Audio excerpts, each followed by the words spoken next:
Hi, so today in this video I'm going to be covering the chapter 3 test review for my 1050 class. So if you're in my 1015 class, this video is not applicable to you, and don't get scared when you see some of these problems. We are going to talk about specifically 11 and 12 on the review, since they were specific questions that I had asked. And so let's just hop into it. Hold on, let me... Yeah, we'll start with 11. So we have solve the logarithmic and exponential equations. So we're basically trying to isolate x, right? So one of the ways that we can do this is we need to get x by itself, right? We want to. There are a few ways that we can do this. My first thing that I would do probably is multiply both sides by 5 minus 3x, 3 to the x, so I don't have an x in the denominator. So now I have 17 is equal to 7 times 5 minus 3 to the x. When I multiply that out, I get 17 is equal to 35 minus, I'm blanking, 21 to the x. Whoops. Wait, hold on. Sorry, actually, it's not 21 to the x. We can't actually combine those since they're not like terms. So we'll do minus 7 times 3 to the x. Hold on. Yeah, so then I'm going to minus 35 from both sides because I'm trying to get x by itself. So now I have 35 minus 17, but I think it's 2, 1, 10, 8. So now I have negative 18. So negative 18 is equal to negative 7 times 3 to the x. It shouldn't matter where the negative is since they're multiplying. And then we want to divide both sides by negative 7. So we'll get negative 18. It'll be positive 18 over 7 equals 3 to the x. Then we can do a log with this. We do log base 3 to the 18 over 7 equals x. And let me just check that. Yep, that would be correct. So hopefully that part makes sense. So we basically, it looks pretty weird. It's really uncomfortable when you get answers like this, I feel, because it's nice to have number one, no fractions, and also it's nice to have like a simplified one integer answer. So it makes sense if you're getting like worried over that. But yeah, basically we just needed to get x by itself. We need to isolate x, and the steps to do that were to basically do the operations that we know we're allowed to. So yeah, the multiply, and then I guess I didn't need to multiply this out, actually. I could have just divided both sides by 7, and it would have given me about the same thing. Yeah, exactly the same thing. I was just going about it in a weird way. I'm not sure why I did that. Anyway, yeah. So you wouldn't have had to multiply it through. You could have just divided by 7. I don't know what I was thinking. I'm a bit rusty. So going on to B, we have log 6 to the x plus 2 plus log 6 to the x minus 3 equals 1. Now, there are a few things that we can do when we're looking at things like this. Sometimes we can, one thing that comes to my mind are some of the log rules that we have. So we could combine these. I'm not sure if it will help us, but it's one thing that we could do. We could do log 6 x plus 2 divided by x minus 3 equals 1. And that might be helpful. So if we do something like, let's change it back into exponential form and see if that gets us anywhere. Sometimes one thing I will say is sometimes you'll feel like you run into dead ends.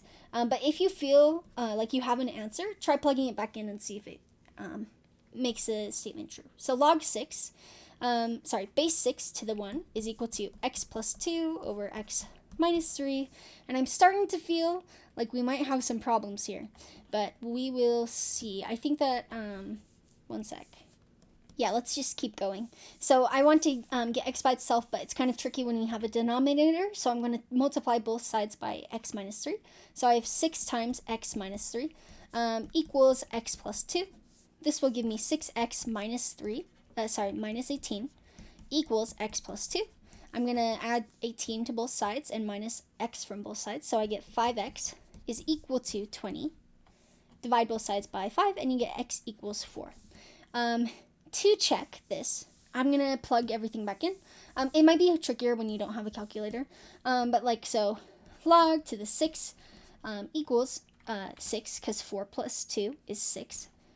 Plus log to the 6, and then which is x minus 3, which is 4 minus 3, which is 1. Log to the 1 equals 1. This turns into 1. This turns into 0, because then you log to the 1, or ln to the 1 equals 0. So 1 plus 0 equals 1, and that is true.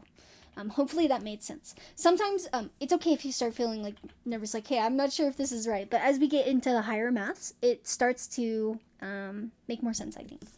Well, not make more sense, but like it starts to get more frustrating sometimes with answers that feel weird. But it's always a good sign when you see like an x equals 4 type thing.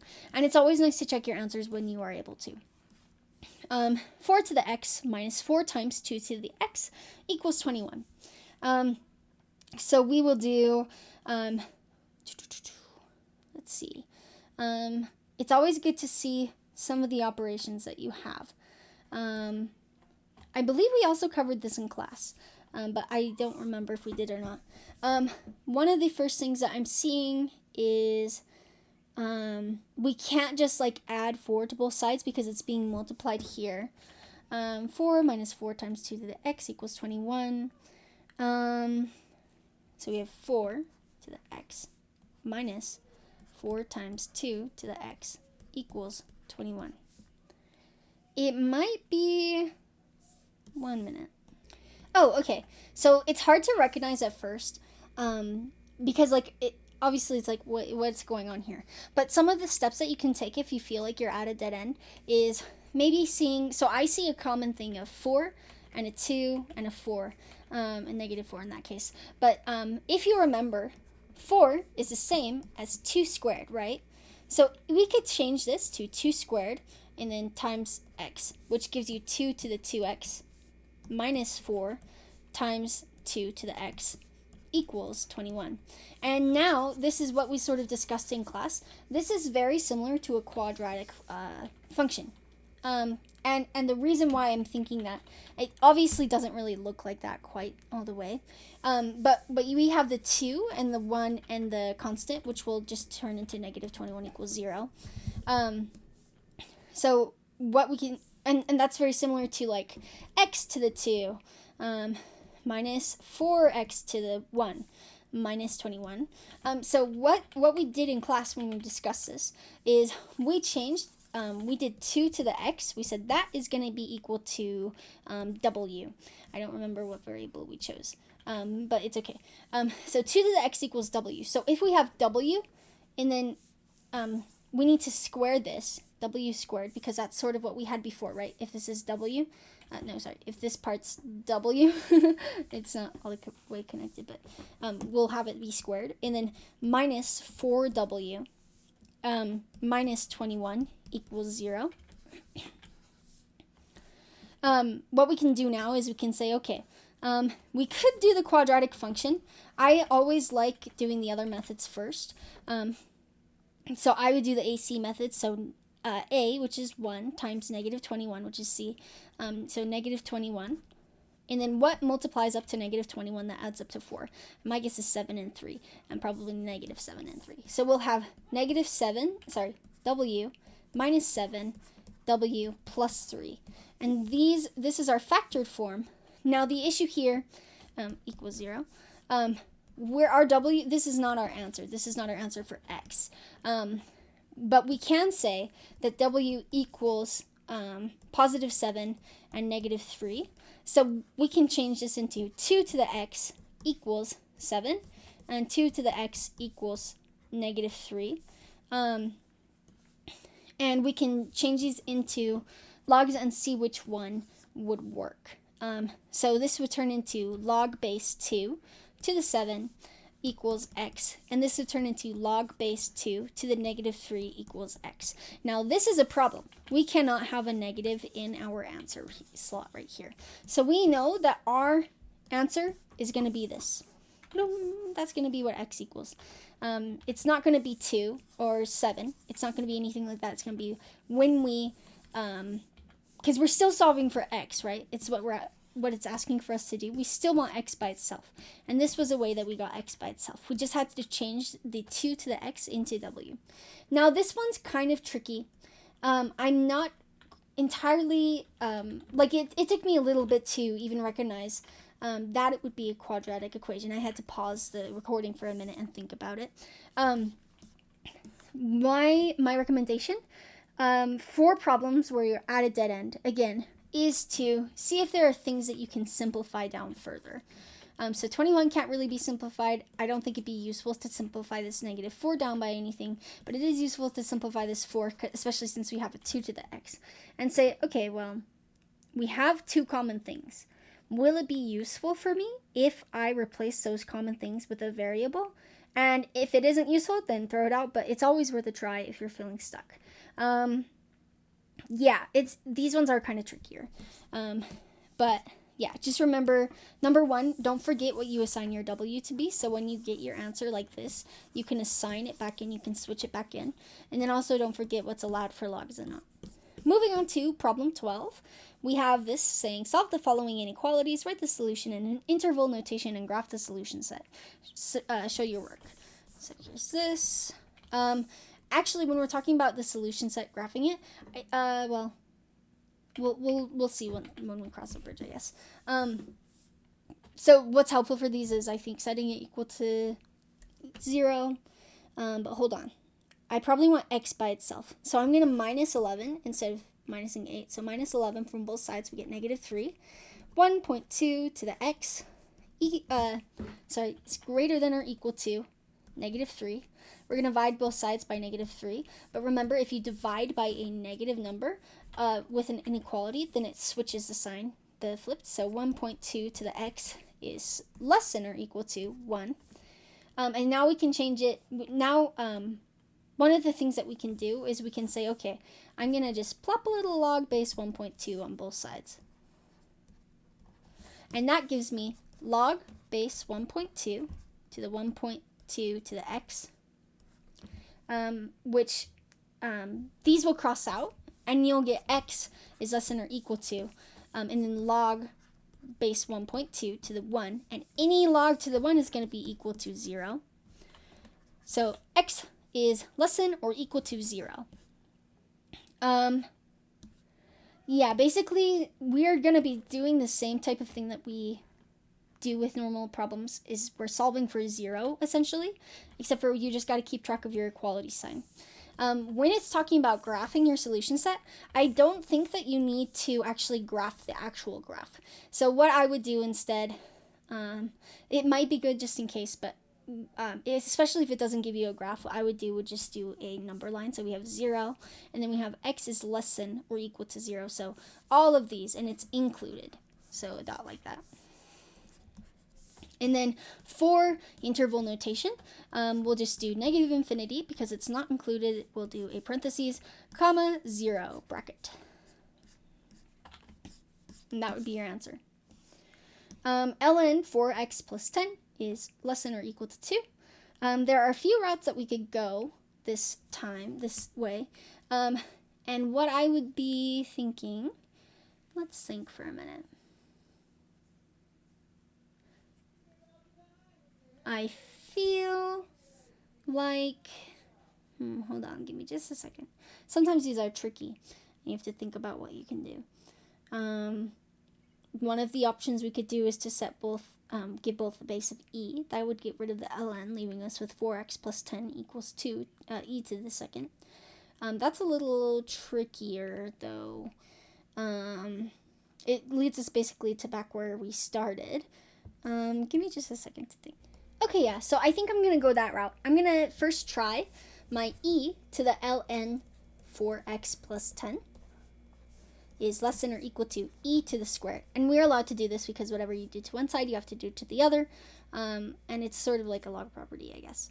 Not necessarily, but this makes the e and the ln cross out, leaving you with 4x plus 10 is less than or equal to e squared. We can get x alone by minusing 10 from both sides. We get 4x plus 10. Not 10. Sorry, 4x is less than or equal to e squared minus 10. And then divide 4 by both sides, which gets you x is equal to e squared minus 10 divided by 4. Now, for domain and range, this is a little bit more tricky, I guess. For graphing it, it could be helpful if we deal with approximations. So, my guess, 1 minute, I have to think about this for a minute. Oh yes, okay, so for domain, we're thinking about what values x and b, and also this is not equals, it should be negative or, sorry, less than or equal to. Okay, yes, so this is an important part. We also know that in a log or a natural log, whatever the answer slot is, it can't be equal to 0. So we'll also, it has to be greater than or equal, greater than 0. So we'll set 4x plus 10 to be greater than 0. Yes. And then we will minus 10 from both sides, which gives you 4x greater than or equal to 10, which gives you, and then divide 4 from both sides, so you get x is greater than 5 halves. 5 halves. So we have 5 halves here. Yeah. 5 halves. And that's going to be, oh, and it's going to be negative 5 halves. I forgot that minus. So negative 5 halves goes here. And then it'll be a little bit like right here. It's going to be greater than 0. So e squared minus 10 over 4. We know it has to be smaller than or equal to that. So this, and then open circle, this range here is acceptable, but nothing else. So that's kind of like confusing. But with this graph that we have here, we can get our domain easily. So we know that our smallest value is negative 5 halves, and it's not included. And we know that our largest graph is going to be e squared minus 10 divided by 4. Yeah, that one's, the thing about all of these problems is they seem really, really overwhelming at first because there's a lot of aspects to the problem. But if you take it one step at a time, like, okay, how do I get, how am I able to isolate x on this side? Well, I know that I'm allowed to do like e to the something. That will get rid of my ln's. And then once you have that, what are some things I'm allowed to do? Like that kind of thing. It's very daunting to start initially, but if you just like take things one step at a time, and if you allow yourself to run down dead ends and think of other ways that do work, it will be helpful and it will be manageable and it will be easy to chew. This last one will be log to base 2 to the 5x minus 4 is greater than 4. So we have, we have one of the things that I would do is probably the same type of thing. I would do both to the 2. So we have this log 2 disappears and we have 5x minus 4. It's greater than 2 to the 4, which is 2 times 2, 4 times 2 is 8, is 16. So greater than 16, excuse me. And then I'll add 4 to both sides. That gives me x, 5x is greater than 20, which gives me x is greater than 4. And to try that, what you can do is plug everything back in. So we get 20 minus 4, log 2, 20 minus 4, that equals 16. 2 to the 2 answer 16 is going to be 4 again. And then 4 is, hold on. Yeah, 4 is not greater than 4. But if we were doing it equals to, it would be right. We know that it has to be greater than if we want it to be, make this statement true. But we know that's where things will stop. It's always good to check things and see if it like makes things true or like super close to true if there were things that were changing. I feel like it's easier for me to address problems like this one-on-one. So if you, the student who I specifically made this for, or any of my other students are a little bit more confused, like still confused after this, and still feel like you could deal to be a little more strong on these concepts, please let me know and we can set up a meeting if we are able to. Yeah, have a good one.